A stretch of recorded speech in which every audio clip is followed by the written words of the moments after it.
आपका बुद्धि कौशल कई बार आपको आपकी शारीरिक क्षमताओं के विपरीत जाकर सफलता दिलाता है, इसलिए कभी भी अपने आप को किसी से कम मत आंकिए। आइए आज आपको एक ऐसी ही कहानी से रूबरू कराते हैं। एक राजा का दरबार लगा हुआ था। क्योंकि सर्दी का दिन था, इसलिए राजा का दरबार खुले में लगा हुआ था। पूरी आम सभा सुबह की धूप में बैठी थी। महाराज के सिंहासन के सामने एक शाही मेज थी और इस पर कुछ कीमती चीजें रखी थी। पंडित लोग, मंत्री और दीवान आदि सभी दरबार में बैठे थे। उसी समय एक व्यक्ति आया और प्रवेश मांगा। प्रवेश मिल गया तो उसने कहा, मेरे पास 2 वस्तुएं हैं। मैं हर राज्य के राजा के पास जाता हूँ और अपनी वस्तुओं को रखता हूँ, पर कोई परख नहीं पाता, सब हार जाते हैं और मैं विजेता बनकर घूम रहा हूँ। अब आपके नगर में आया हूँ। राजा ने बुलाया और कहा, क्या वस्तु है? तो उसने दोनों वस्तुएं उस कीमती मेज पर रख दी। वे दोनों वस्तुएं बिल्कुल समान आकार, समान रंग रूप, समान प्रकाश, सब कुछ एक समान था। राजा ने कहा, ये दोनों वस्तुएं तो एक हैं। तो उस व्यक्ति ने कहा कि हाँ, दिखाई तो एक सी ही देती हैं, लेकिन हैं भिन्न। इनमें से एक है बहुत ही कीमती हीरा और एक है कांच का टुकड़ा, लेकिन रूप रंग सब एक है। कोई आज तक परख नहीं पाया कि कौन सा हीरा है और कौन सा कांच का टुकड़ा। कोई परख कर बताए कि ये हीरा है और ये कांच।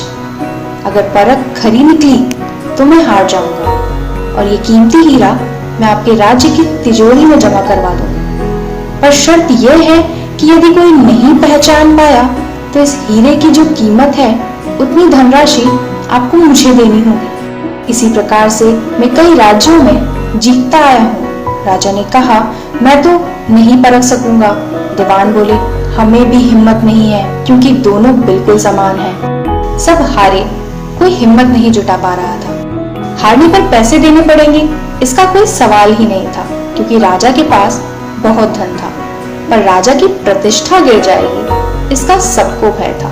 कोई व्यक्ति पहचान नहीं पाया। आखिरकार पीछे थोड़ी हलचल हुई। एक अंधा आदमी हाथ में लाठी लेकर उठा। उसने कहा, मुझे महाराज के पास ले चलो। मैंने सब बातें सुनी हैं और यह भी सुना है कि कोई परख नहीं पा रहा। एक अवसर मुझे भी दो। एक आदमी के सहारे वह राजा के पास पहुंचा। उसने राजा से प्रार्थना की, मैं तो जन्म से अंधा हूँ, फिर भी मुझे एक अवसर दिया जाए जिससे मैं भी एक बार अपनी बुद्धि को परखूं और हो सकता है कि सफल भी हो जाऊं। और यदि सफल ना भी हुआ तो आप तो वैसे भी हार गए हैं। राजा को लगा कि इसे अवसर देने में क्या हर्ज है। राजा ने कहा कि ठीक है। तो तब उस अंधे आदमी को दोनों चीजें हाथ में दी गई और पूछा गया, इनमें से कौन सा हीरा है और कौन सा कांच, यही तुम्हें परखना है। उस आदमी ने एक क्षण में कह दिया कि ये हीरा है और ये कांच। जो आदमी अपने राज्यों को जीत कर आया था वह नतमस्तक हो गया और बोला, सही है, आपने पहचान लिया। धन्य हो आप।